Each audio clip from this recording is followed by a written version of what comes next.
Hola, hola, ¿qué tal? ¿Cómo están? Bienvenidos a un nuevo episodio de la Biblioteca Perdida. Espero que se encuentren súper bien. El día de hoy hablaremos sobre el enigma de la bestia de Gévaudan, un misterio presuntamente sin resolver con una gran cantidad de preguntas que han trascendido durante décadas. Era una tarde sombría en el verano de 1764, cuando la primera víctima cayó presa de lo que pronto sería conocido como la bestia de Gévaudan. En el corazón de una Francia, donde los mitos y las leyendas eran tan palpables como la niebla que se alzaba en los bosques, una amenaza surgió de las sombras. Los relatos iniciales hablaban de una criatura que se movía con la agilidad de un lobo, pero con una ferocidad y tamaño que desafiaban toda comprensión. Era más grande que cualquier animal conocido, con un pelaje que cambiaba de gris a rojizo según la luz del día, y los ojos que brillaban como brasas en la oscuridad. El primer ataque ocurrió cerca del pequeño pueblo de Langoch, cuando una joven pastora, apenas en su adolescencia, fue encontrada sin vida, su cuerpo horriblemente atacado. Los aldeanos, acostumbrados a los peligros del bosque, se sintieron abrumados por una nueva forma de terror. ¿Qué clase de criatura podía causar tales heridas? La bestia no solamente quitaba la vida, parecía alegrarse en el sufrimiento de sus víctimas, un depredador que cazaba tanto por placer como por necesidad. La noticia se esparció rápidamente y los testimonios empezaron a fluir como ríos desbordados. Un agricultor afirmaba haber visto a la bestia en pleno día, merodeando los límites de su propiedad. Era como un lobo, pero más grande y con una inteligencia perversa en sus ojos. Otros describían un monstruo con una mandíbula capaz de partir huesos de un solo mordisco, su cuerpo cubierto de cicatrices, como si hubiera sobrevivido a innumerables batallas. Todos estos datos cuidadosamente recuperados luego de que el rey enviara a su ejército a realizar las propias investigaciones necesarias. La región de Gévaudan pronto fue presa del pánico. Las personas se negaban a salir solas y los hombres se armaban hasta los dientes antes de adentrarse en el bosque.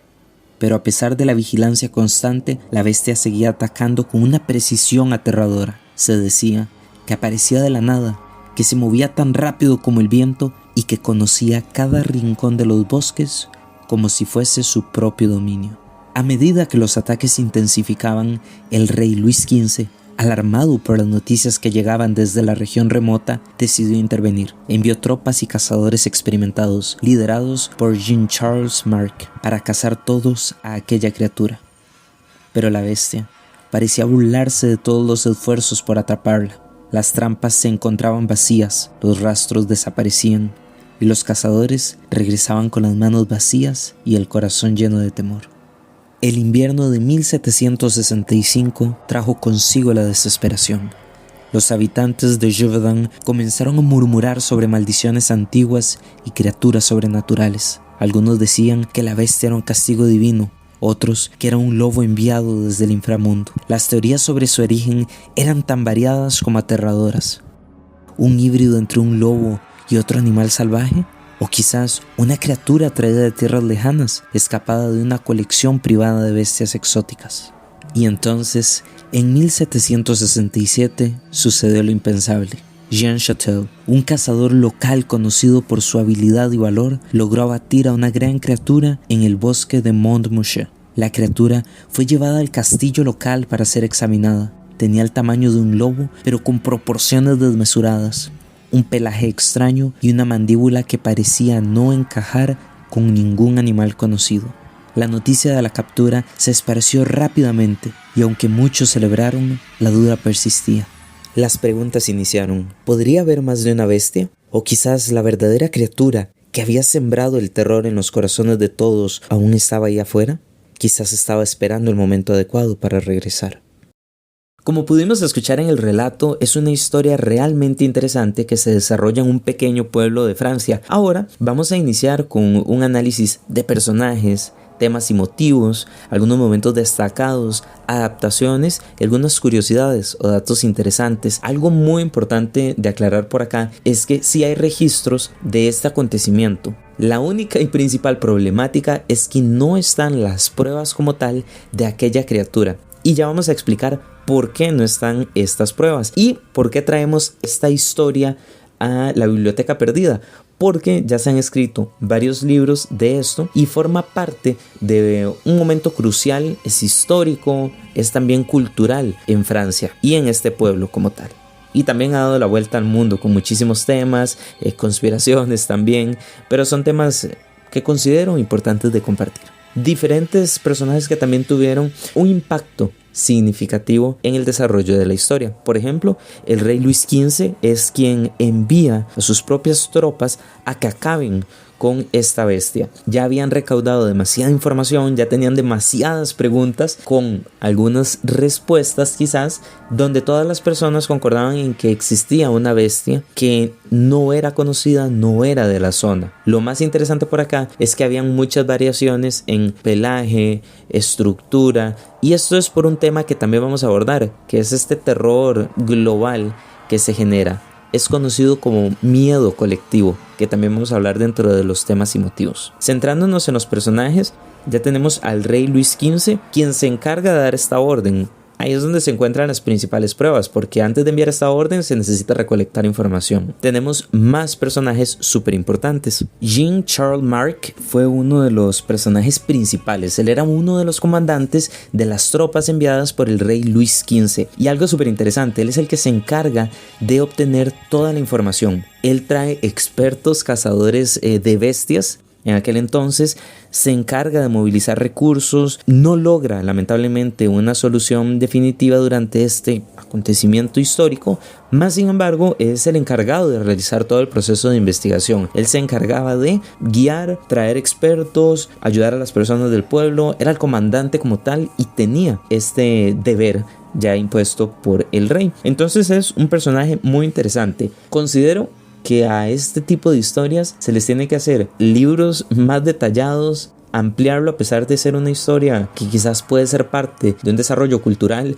Sería genial tener más adaptaciones que nosotros podamos disfrutar, por supuesto, de ellas. Hay otro personaje también muy interesante. Este personaje, Jacques, fue un cazador local y participó también en todo este proceso, podríamos llamar en esta cacería a esta bestia. Y tiene algo fundamental, y es que él tiene muchos relatos sobre encuentros que había tenido con la bestia y que añadieron una solución definitiva durante el mandato. ¿Qué es lo que sucede?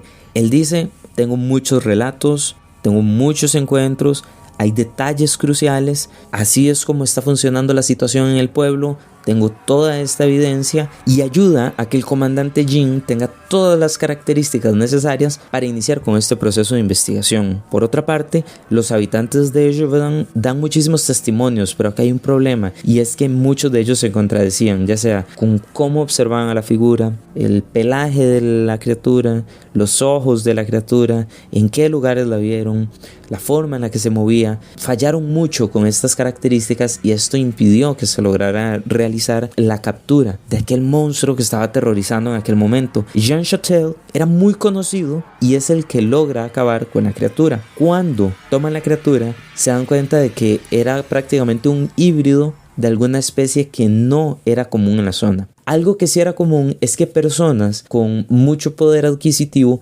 tuviesen especies muy exóticas de otros lugares. Entonces muchas personas consideraban que podía ser una hiena. Otros decían que podía ser un lobo afectado por diversas enfermedades. Eso es un tema ya zootécnico, pero dicen que se pierde el factor del miedo a los humanos, entonces atacan mucho más. Pero por el tipo de mordidas y el tipo de evidencias se creía más que podía ser una hiena. El problema es que cuando lo capturan hacen un estudio de los dientes, no calzaba con las descripciones. Realmente es muy probable que fuese algún tipo de híbrido como tal o alguna criatura muy lejana que llegara por allá mediante esta costumbre tan extraña completamente de adquirir criaturas exóticas por el simple disfrute de la vista. ¿Qué es lo que sucede por acá? Un factor súper importante. Cuando atrapan a la bestia, empiezan a llevarla por el pueblo para que las personas estén tranquilas y dicen, ok, acá tenemos a la bestia, lo logramos atrapar, todos pueden estar tranquilos. Después de realizar toda esta ruta con la bestia y mostrarla a los pobladores, pasa algo, la llevan muy tarde al rey y cuando la llevan ya la bestia está en un estado evidentemente desagradable. El olor completamente de descomposición era increíble. Entonces el rey Luis XV dice, ya la vimos, la logramos atrapar, súper bien, desháganse de eso. Y es exactamente ahí donde se pierde todo rastro de la evidencia. No se sabe en qué lugar enterraron a esta bestia después de realizar los exámenes correspondientes. Y ahí es donde acaba y se cierra por completo esta gran historia y el misterio o el enigma de la bestia de Gévaudan. Sí hay datos específicos y relatos históricos que expresan que sí sucedió esta cacería, mas sin embargo el dato más importante, que es la criatura como tal, es todo un misterio. Hablando sobre temas y motivos, esta historia como tal o el caso de la bestia de Gévaudan explora varios temas súper fascinantes: el miedo colectivo, la leyenda versus la realidad y muchas teorías que evidentemente se vuelven de conspiración. Cuando hablamos del miedo colectivo, los ataques de esta bestia amplifican completamente el pánico de la región y hace que los eventos aislados empiezan a ser cada vez más recurrentes y genera un fenómeno que se vuelve un fenómeno legendario, trasciende muchísimo durante los años. Este miedo colectivo lo que hace es que las descripciones empiezan a ser cada vez un poquito más similares. Alguien dice, no, yo creo que es un lobo, pero sí, a mí me parece también que es un lobo. Entonces las personas empiezan a generar este miedo colectivo. Con los colores, yo lo vi medio amarillo, no, yo lo vi medio café, bueno sí, es muy parecido. Entonces las personas empiezan ya a observarlo de esta manera. Se da este proceso de miedo psicológico y lo que hace es incentivar el desarrollo global de la idea que se tenía sobre la criatura. Problemas, que esto dificultó mucho la búsqueda como tal de este animal. Cuando hablamos de la leyenda versus la realidad, la línea entre lo real y lo sobrenatural se difumina muchísimo en este caso. Hay una falta de evidencia muy grande concluyente que permite que la leyenda de la bestia persista y que todavía se hable de esto. Ya no se logra distinguir qué era real y qué era una simple leyenda por este miedo colectivo. Y acá es donde entra esta historia de es un mito, fue algo real, hubo una bestia que atacaba, fue el miedo colectivo el que hizo que se generara todo este suceso, fue solamente una persona que sufrió un ataque y empezó a contar a las demás personas lo que había sucedido. Y acá es donde entra el tercer tema, el tema de las teorías y las conspiraciones que se crean buscando un significado o una resolución a esta problemática que se estuvo viviendo. La posibilidad de que la bestia no fuera una criatura salvaje, sino un animal exótico o quizás algún tipo de conspiración política donde el rey como tal estaba mostrando que había una bestia y que él iba a encargarse de capturarla, puede ser también una posibilidad y también es súper válido. Se ha expresado, se ha mostrado, mas sin embargo no se ha dado más profundidad a estos tipos de teorías. Encontramos algunos momentos destacados los cuales vamos a ir analizando poco a poco, principalmente en tres. El ataque que se da en uno de los pueblos, que es uno de los episodios más brutales, la cacería real enviada por el rey Luis XV y la captura de la bestia. Son los tres momentos destacados principales. El ataque a este pueblo, el ataque de Langok, es uno de los episodios más brutales. Varios aldeanos fueron atacados por la bestia en este pueblo y este ataque ejemplifica completamente la ferocidad de esa criatura que estaba aterrorizando a todas esas personas y hay un impacto, por supuesto, devastador en la comunidad local. Cuando se da este ataque es cuando inicia quizás de forma más exacta el miedo colectivo, que es un tema súper interesante para ser tratado en diversas historias y también es un tema muy interesante que se desarrolla en muchísimos libros. Ahora bien, este ataque como tal es el que envía la historia a una posición o un posicionamiento no solo nacional sino internacional. Ya muchísimas personas conocen sobre esto, muchísimas investigaciones se han realizado. Entonces encontramos acá un punto de partida que es un acontecimiento clave, el cual nos muestra o pone sobre la mesa que algo realmente estaba sucediendo. Después de este momento destacado se da algo fundamental que es la cacería real. Es la movilización de los recursos por parte del rey Luis XV que incluye tropas, cazadores y expertos. A pesar de todos los esfuerzos, todas estas cacerías reales resultan completamente defectuosas y lo que hacen es que aumentan la frustración de la población. Hay miedo en la región y nuevamente aquel terror colectivo empieza a incrementar. Cuando se logra capturar a la bestia, esta captura genera por supuesto un alivio en el pueblo.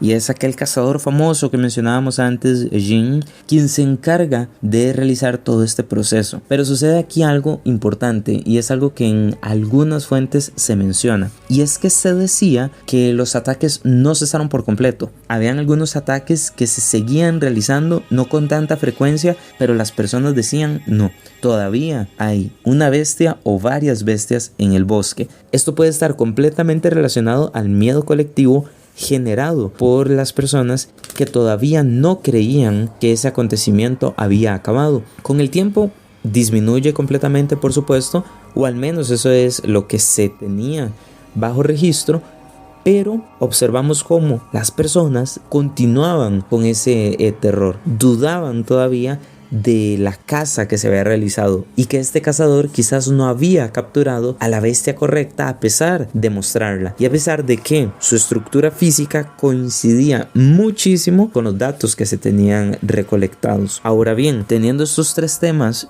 como puntos fundamentales, hay que hablar un poco sobre las adaptaciones que se han generado. La bestia de Gévaudan como tal ha dejado un impacto súper duradero y es de mucha cultura popular. Esta leyenda ha podido ser adaptada en libros. Hay libros, hay documentales, hay algunas películas que exploran este misterio y la fascinación que ha logrado generar a lo largo de los siglos. Estamos hablando de una historia del año 1700 y que aún todavía es considerado un enigma. Acá nuevamente es donde se une esta línea entre lo que es real y también lo que es ficticio, y cómo con el pasar de los años se vuelve un enigma y transmuta entre lo que puede ser un ataque de una criatura exótica a el misterio de qué tipo de criatura completamente paranormal podría ser la que realizaba estos ataques. La historia ha sido objeto de numerosas interpretaciones, por supuesto, y hay desde teorías de criaturas míticas, especulaciones sobre eventos históricos, hasta generar una fascinación muy interesante sobre las criaturas de este tipo. Hay un tema muy interesante, muy peculiar, que se encarga de estudiar todas estas criaturas que quizás pueden ser consideradas paranormales, sobrenaturales completamente, y es la criptozoología. Muchas personas pueden leer sobre esto.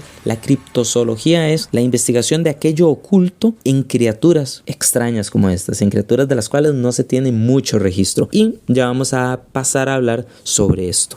Para definir de forma más exacta lo que es la criptozoología, para aquellas personas que les gusta la parte de la etimología, tenemos que comprender, es una palabra que viene del griego antiguo y se compone de tres fuentes principales: criptos, zoos y logos. ¿Ok? Criptos, zoos y logos. Esto nos da directamente la definición. Es el estudio de animales hipotéticos que permanecen ocultos, por la parte también de criptos. Ahora bien, esto es algo que se ha desarrollado durante muchísimos años. Evidentemente es una pseudociencia, son animales hipotéticos, animales que no se tienen muchas pruebas, pero también permite que se comprenda un poco más el funcionamiento de estas historias. Por ejemplo, si nosotros hablamos de mitología y hay una criatura que no logramos comprender o dimensionar porque no la hemos visto en este planeta, o es algo que realmente no se tiene un registro real, ya sea como algunas pruebas, no se tienen fósiles, por ejemplo, la criptozoología entra acá a tratar de explicar y definir comportamiento de la bestia, estructura, cómo estaba conformada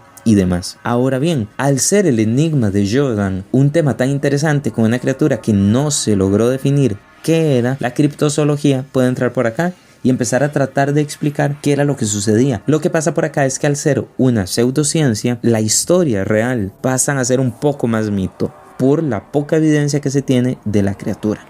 Y estaría súper interesante hacer también un capítulo hablando sobre algunas criaturas de este tipo que son estudiadas por la criptozoología y que se encuentran en diversos libros. Sería también un tema interesante. Como algunas curiosidades que nosotros podemos encontrar por acá dentro de este gran enigma de la bestia de Gévaudan, es que se estima que pudo haber quitado la vida de más de 100 personas entre el año 1764 y 1767. En muy pocos años son muchísimas víctimas. Por esto, el mandato del rey Luis XV de inmediato a capturar a la bestia. Las descripciones de la criatura varían enormemente y esto también es un tema muy curioso. Algunos informes describen una cola larga y peluda y otros la veían como un lobo con un pelaje anaranjado o manchas oscuras. Esto es lo que muestra principalmente que quizás podía hablarse de una hiena, por ejemplo. La bestia que había sido abatida por Jean Chatel fue examinada y se descubrió que tenía el tamaño de un lobo excesivamente grande. Ya estamos hablando de prácticamente otra vez una criatura que puede ser considerada mitológica, un lobo